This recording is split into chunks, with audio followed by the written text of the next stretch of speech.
Perfecto, pues bueno, muchas gracias por las presentaciones. Vamos a hablar hoy de resiliencia y concienciación, que son las claves para proteger a las empresas. Supongo que en el mundo de la ciberseguridad y de la seguridad en general sois conscientes de que el mayor peligro, pero también el mayor escudo que tiene una empresa es el que se sitúa entre la pantalla y el respaldo. Entonces, vamos a hablar de cómo poder concienciarle. ¿Qué importancia tiene la concienciación a la hora de protegerse contra hackeos? Empezamos por ti si quieres, Pablo. Bueno, encantado de estar por aquí. Bueno, la importancia lo comentaba Carlos en la charla que dio. Yo creo que todos los ponentes hablaron sobre ello. Básicamente, a día de hoy es el principal vector de ataque que tenemos.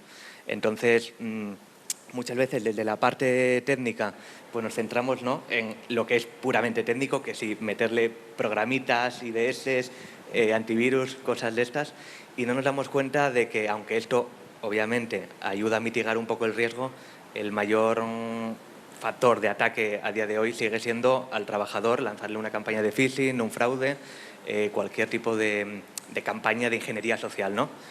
Y en este sentido, pues bueno, la concienciación es un pilar básico porque no podemos meterle un antivirus a la persona.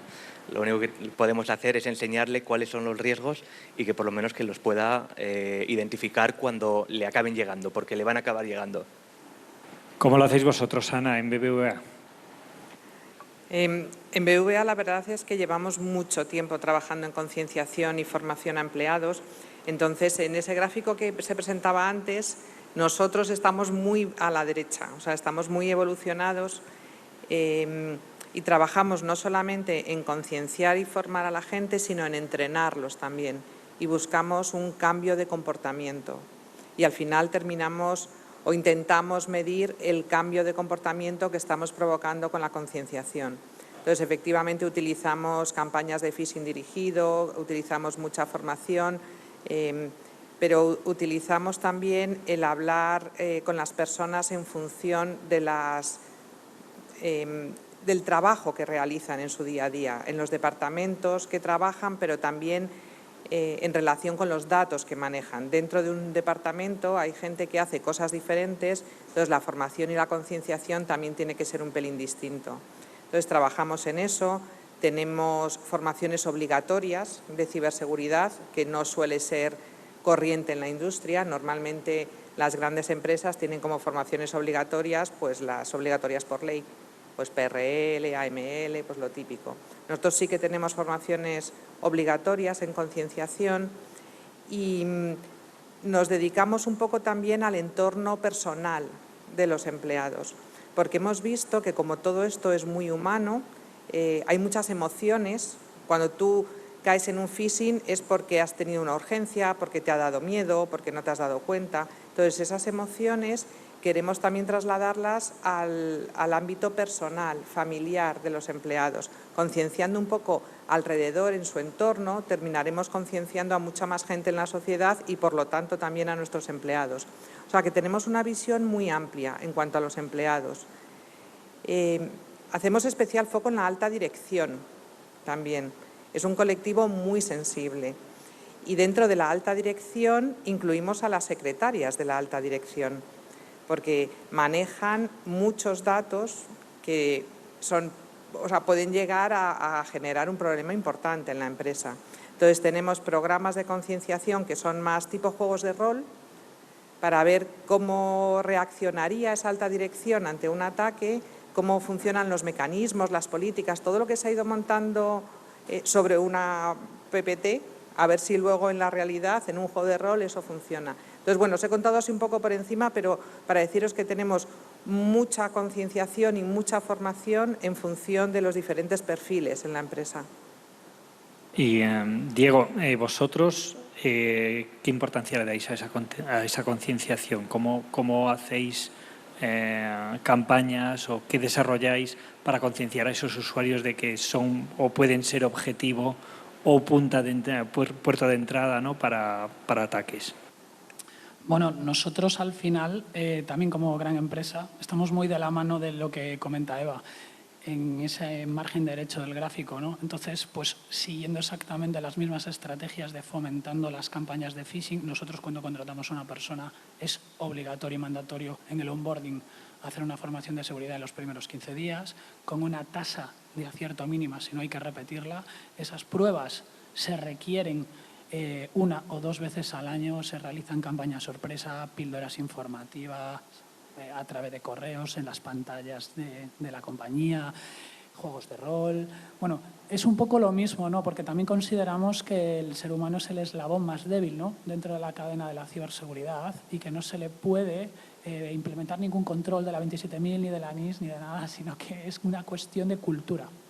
Y yo creo que además en España, como he dicho esta mañana en la ponencia que he tenido también, creo que en España, en ese sentido, lamentablemente, vamos muy al trantrán con este tipo de cosas, ¿no? Necesitamos aprender a base de golpes para irnos formando y ver que realmente la ciberseguridad, que es un riesgo intangible, que no es tangible, y cuesta mucho vender eso, cuesta mucho vender que realmente un riesgo de ciber te puede generar tanto daño, tanto reputacional como financieramente hablando, y que el ser humano es el cabeza de buque, es el buque insignia de este tipo de incidentes, pues no vemos un no parar, ¿no?, en este sentido de tratar de fomentar el grado de madurez en seguridad de la información en todo momento, ¿no? Es más, nosotros, desde el prisma de la aseguradora también que somos, cuando nosotros tenemos que valorar a un cliente, uno de los puntos claves que nosotros tenemos ya no es solo cómo están técnicamente, ¿no? Que cuentas con multifactor, cuentas con herramientas PAM, cuentas con un SOC, un SIEM, los endpoints EDR, XDR, bueno, los controles básicos. O sea, la formación y la concienciación es un must igual, exactamente de igual peso que todos los demás, en ese sentido para nosotros.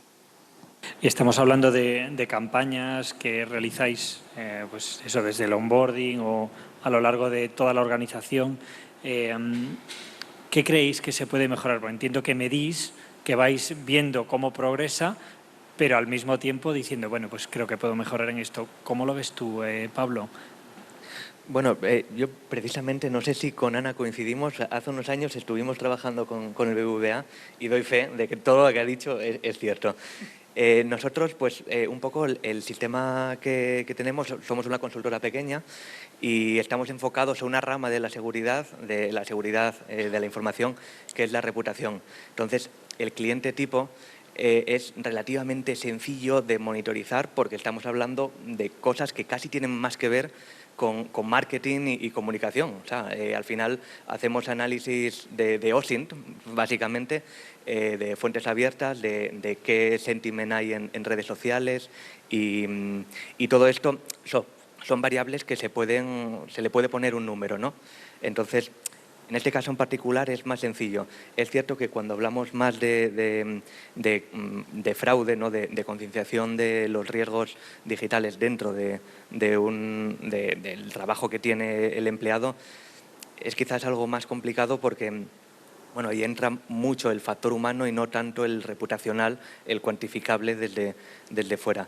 Y en ese sentido, un poco lo que solemos trabajar es con los departamentos que tienen ya las empresas, para que nos guíen de cuál es el sistema que ellos tienen para cuantificar, ¿no?, y qué necesidades tienen desde el punto de vista fuera, ¿no?, los que podemos cubrir nosotros como un agente externo. Vosotros, Ana, me llamaba la atención antes que hablabas de las secretarias de dirección, por ejemplo, y te referías a que manejan información sensible, pero es que además también suelen tener privilegios de acceso no equiparables a lo mejor a los de su jefe, pero muy superiores a los de la media de la compañía. ¿Qué espacio de mejora veis en ese ámbito y en otros ámbitos de vuestra organización? Como ámbito de mejora en general, yo quiero poner una idea un pelín diferente de la que estamos poniendo aquí encima de la mesa, y es intentar ver al ser humano no como el eslabón más débil, que obviamente lo es, sino como la primera línea de defensa contra los ataques. Porque si la mayoría de los ataques entran por el ser humano, que es así, Entonces, en lugar de verle como es débil, el intentar trabajar para que esa primera línea de defensa realmente sea efectiva. Entonces, cambia mucho cuando te acercas a las personas y les dices, eres el eslabón más débil, o cuando les dices, ¿sabes qué? Tú formas parte de mi equipo de ciberseguridad, porque tú eres el que vas a parar los ataques. Cuando haya nuevos ataques que se salten las medidas de seguridad técnicas, solo te tenemos a ti. Entonces, te queremos en nuestro equipo y tú eres importante. Entonces, el explotar mucho más esa idea, que no siempre se hace, y de hecho aquí ha salido muchas veces como el ser humano, el eslabón más débil, yo creo que eso... Me he quedado sin micrófono. Gracias.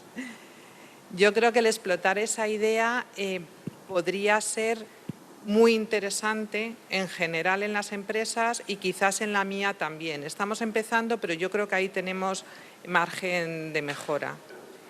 Y en cuanto a las secretarias de alta dirección, tenemos medidas técnicas, en realidad, porque ellas pueden hacer muchas cosas, pero delegado. Entonces, cuando ellas ejecutan trabajos, suele ser con la función delegada de las aplicaciones. Sabemos que no siempre se respeta, también es verdad. Entonces, dedicamos un cariño especial a las secretarias y hacemos concienciación específica para ese grupo de personas. Diego, en AXA, ¿qué espacio de mejora veis o por dónde crees que irán las próximas campañas en vuestro caso? Bueno, nosotros al final, estoy de acuerdo con lo que dice Ana, seguiremos del camino que estamos trazando porque consideramos que es el correcto también. Al final, nosotros, nuestros compañeros, es gente que maneja información muy sensible también.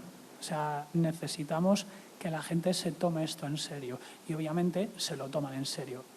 Hay dentro de todo el ámbito de perfiles, del abanico de perfiles que tenemos dentro de una compañía como es una institución financiera, un banco, una compañía de seguros, por ejemplo, pues están secretarias, están empleados de personal de seguridad, en mi caso suscriptores, personales de tecnología, etc., que cada uno ve el riesgo desde un prisma diferente. Y sí estoy de acuerdo en inculcarles, en educarles desde el primer momento que ellos, en vez de ser la pata débil, son una primera línea de protección.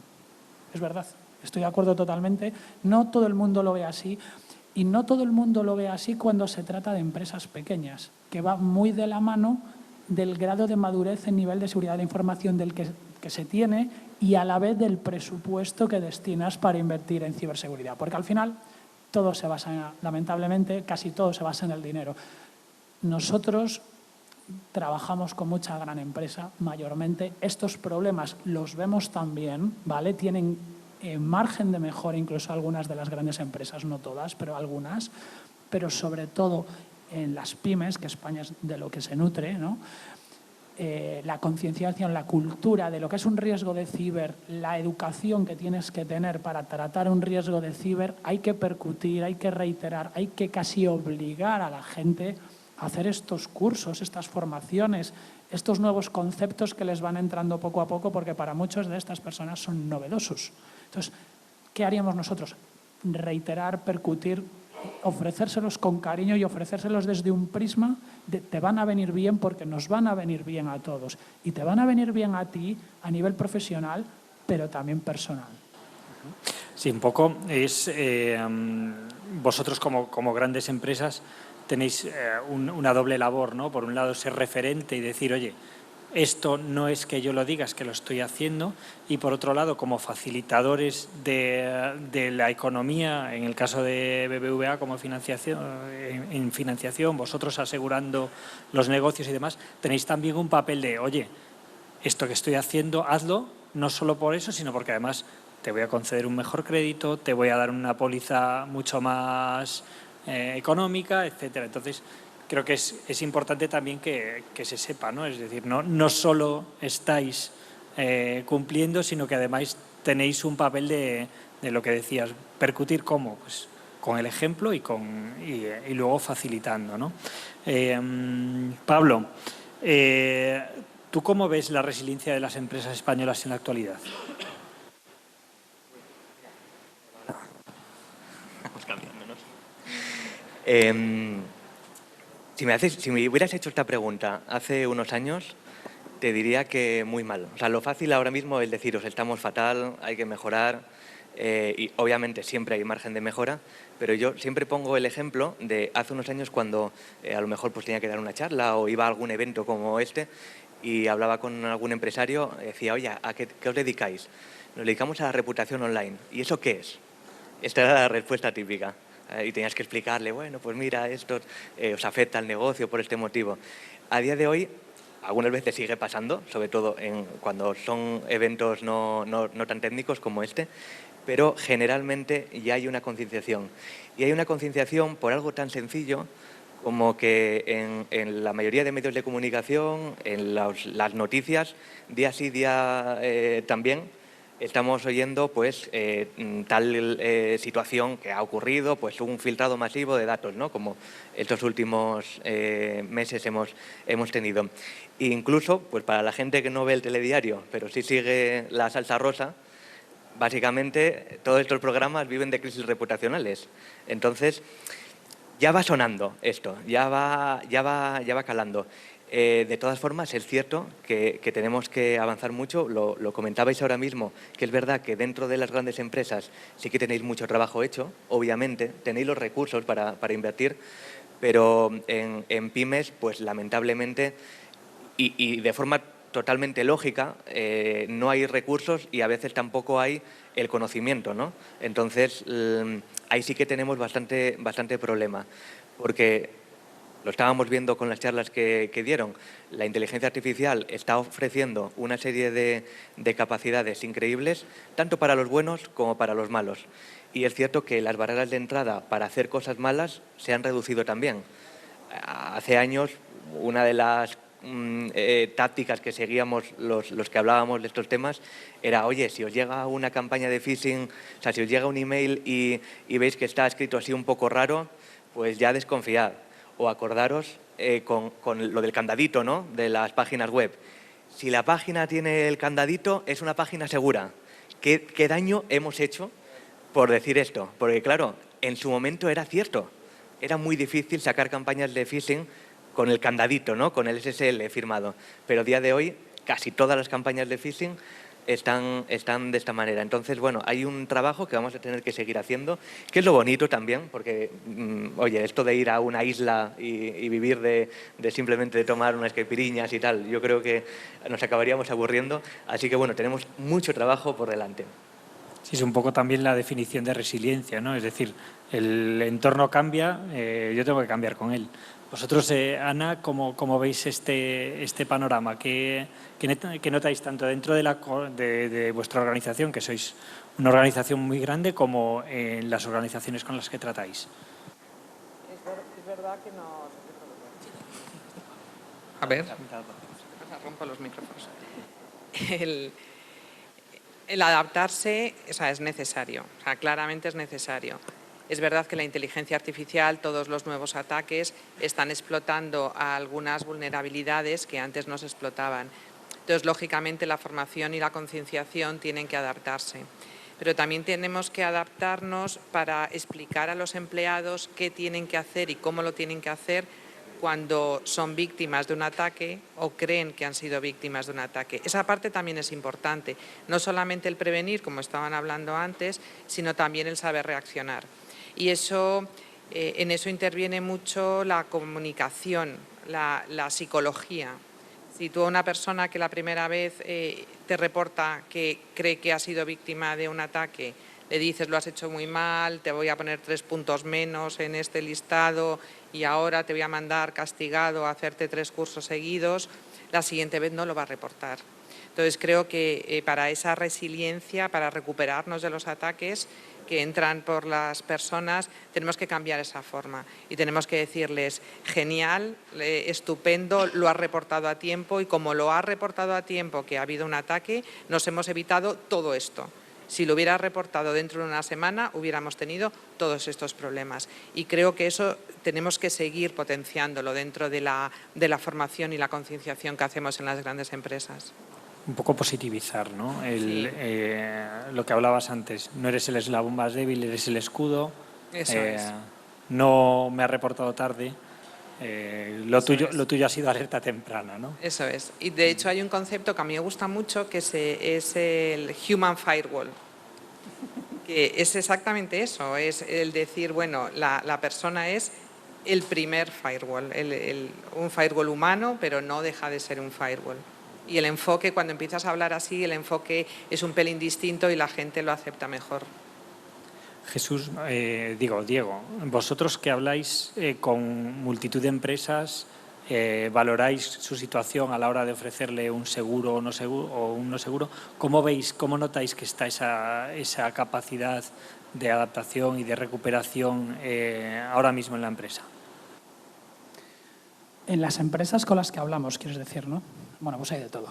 Honestamente, hay de todo. Si ponemos el foco sobre todo en las grandes empresas, la capacidad de adecuación y adaptación a los problemas es imperceptible, ¿no? Tienen los recursos, tienen los medios y tienen la capacidad para poder sobrevivir frente a un incidente. Tiene la capacidad, los medios para saber retomar el negocio en el punto en el que estaban cuando sucedió el incidente. O sea, esto a nivel de seguridad se basa totalmente en tener un plan de continuidad de negocio establecido, básicamente. Y en grandes empresas, donde tienen una gran madurez en esto, pues lo suelen tener, ¿vale? Entonces, en este sentido, nosotros valoramos el que cumplan con varios puntos importantes, como por ejemplo, pues ahora mismo que estamos con los ataques de ransomware o sea, es como la amenaza estrella del momento desde hace un tiempo, ¿no? Y pues tener unas copias de seguridad, tener unos escenarios de crisis identificados, unas estrategias de recuperación, unos RTOs, como comentaban hace un momento, definidos, ¿no? Pues eso, cuando tú tienes madurez, lo has probado, lo has formalizado, lo has testado y sabes que si tienes un problema, la resiliencia va a ser un coeficiente muy pequeño. ¿Por qué? Pues porque tienes mucho andado en este sentido. Ahora bien, si tú eres una empresa más pequeña, que no dispones de los medios para poder poner en práctica todo este tipo de, esta maquinaria, ¿no?, de procesos que son costosos en dinero y costosos en tiempo, que requieren recursos, pues vas a tener una resiliencia muy mala. O sea, aquí ya no solo se trata solamente de ser un buen comunicador y psicológicamente saber transmitir al ser humano como no hagas esto, no hagas lo otro. Eso es algo vital. Pero desde el punto de vista técnico, si no tienes las contramedidas implantadas, la resiliencia va a ser terrible. O sea, entonces, no vas a poder adecuarte al medio, no vas a poder saber sobrellevar el incidente y poder vivir con el problema. Y desde luego ahora, en estos tiempos en los que está aterrizando la inteligencia artificial también, pues tenemos que hacer más esfuerzos con la concienciación si cabe, tenemos que hacer más esfuerzos con la inversión si cabe y tenemos que hacer más esfuerzos con la innovación al medio si cabe, porque han venido para quedarse. Me llama la atención que todos hablamos de hay políticas, hay sistemas de reporte, hay tienes que informarme, pero esto no está en el día a día del empleado. Es decir, a mí me llega un phishing, no lo abro, ni lo reporto, ni nada, pero el día que tengo un problema, yo me voy a acordar de que en esos 15 primeros días me dieron un curso, pero no voy a saber cuál es el proceso. ¿Cómo conseguís que todo eso se recuerde o que todo eso pase a formar parte de la cultura del empleado? Vale, ahora vale, ya funciona. Pues bueno, haciendo trabajo de concienciación y pico y pala, básicamente. Había una cosa que estabais comentando, se me ha olvidado ahora. Bueno, da igual. ¿La pregunta cuál era? Sí, un poco cómo conseguís que esas políticas calen y al final un empleado no vea más problema es que tengo que perder el tiempo en buscar a quién tengo que reportar, que en realmente decir, oye, es que esto es tan importante que vale la pena buscar esa... Me he acordado.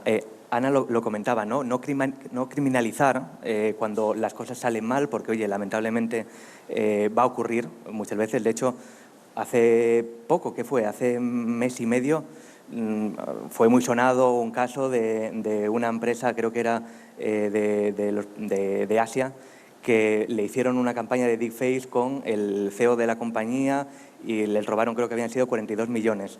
Y es que tú ves cómo actuó el responsable, el que dio el botón para hacer la transferencia, y es que lo hizo perfecto. O sea, a él le llamó el supuesto CEO, oye, tienes que hacer una transferencia de tanto porque vamos a cerrar una operación.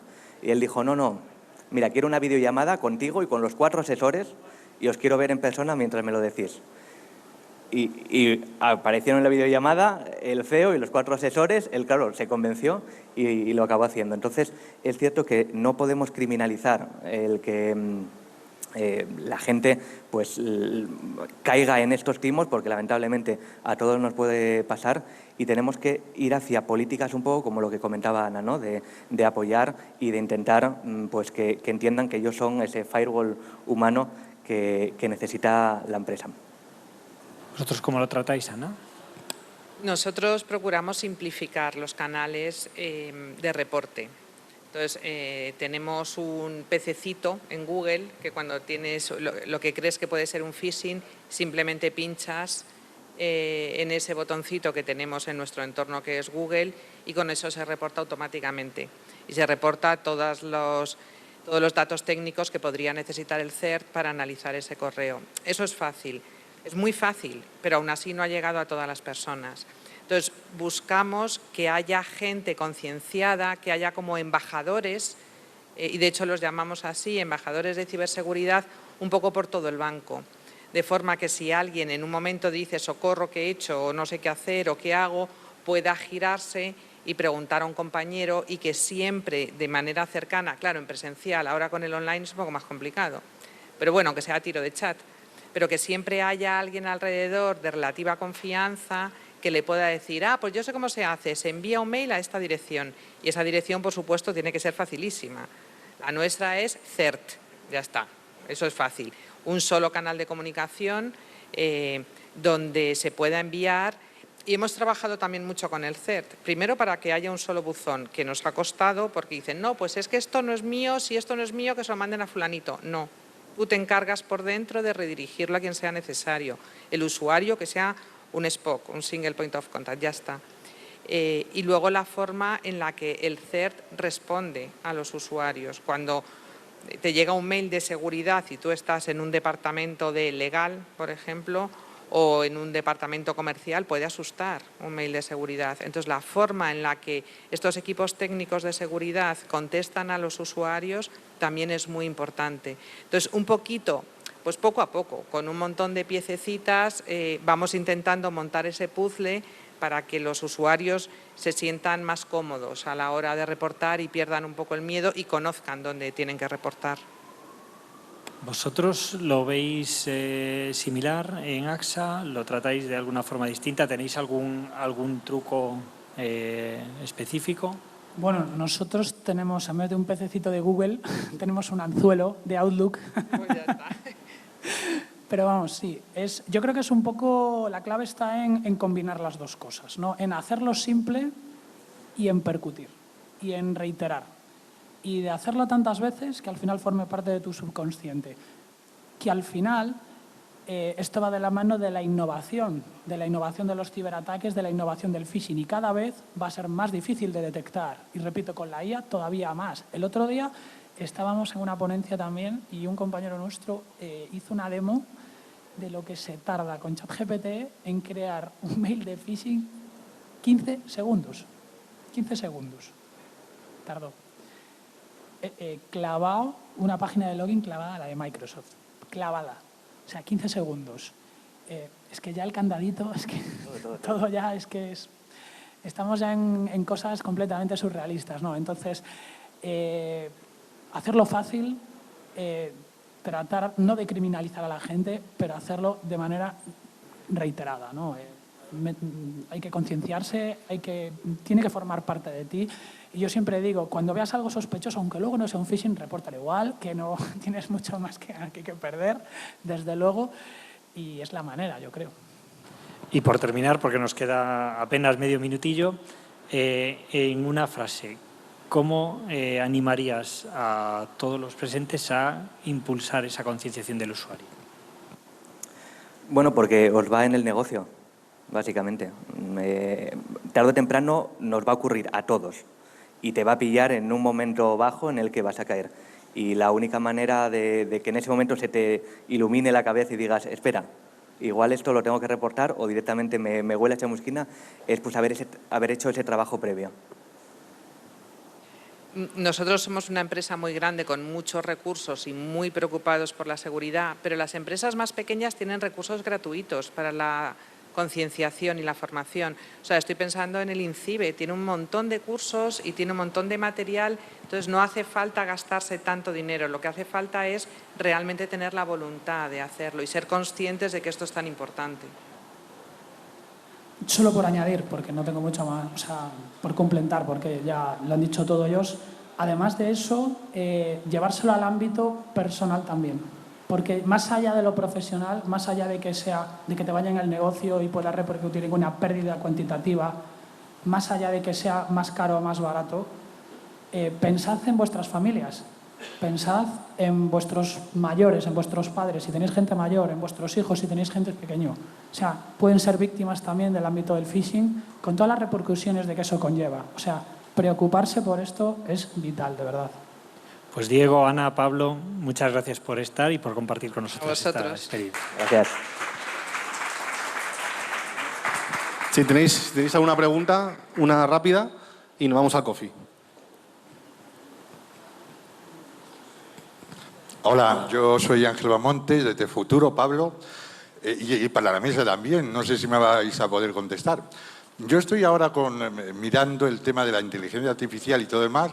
Es un lujo tener un plantel de espadas tan bueno para responderme. Y a coalición de la estafa esa que has hablado de los 42 millones, imagínate que saliese aquí, una más pequeñita, 5 millones.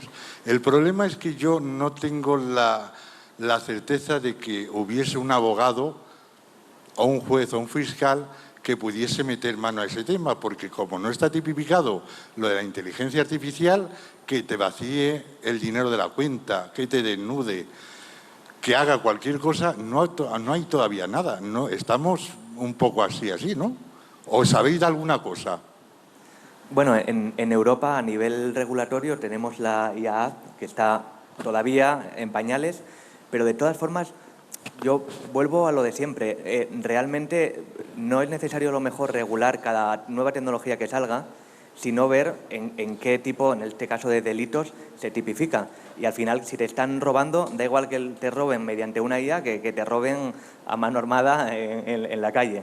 Sigue siendo un delito que ya lo tenemos tipificado y tiene una serie de componentes y se gestiona de una manera específica. El problema que tenemos, y esto ocurre con las IAs o ocurre con cualquier ciberdelito, es que realmente es muy complicado saber quién está detrás, porque hay una serie de pasos que hay que seguir para intentar identificarlo, y ya sabéis que bueno, pues es relativamente sencillo hacer ese ataque de falsa bandera y aparentar que viene de otro lado. Entonces, ahí no es un problema, fíjate que no es un problema regulatorio, es un problema de cómo funciona Internet y que vamos a tenerlo con todo. Y ahí hay mucho trabajo que hacer.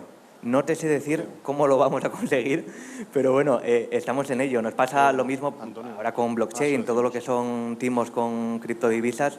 Estamos encontrando ese problema, que cómo atacamos esto, porque podemos hacer el seguimiento de una wallet y saber exactamente dónde se ha movido el dinero. El problema es que hasta que ese dinero no pase a una wallet que tenga el KYC y que podamos identificarlo, saber la persona que está detrás o el grupo cibercriminal es muy complicado. Y a nivel judicial lo que les interesa es que tú hagas la denuncia a esa persona en particular. Entonces, bueno, pues habrá que seguir avanzando y encontrando pequeños atajos que nos permitan, pues junto con la policía, Europol y demás cuerpos supranacionales, llegar a cazar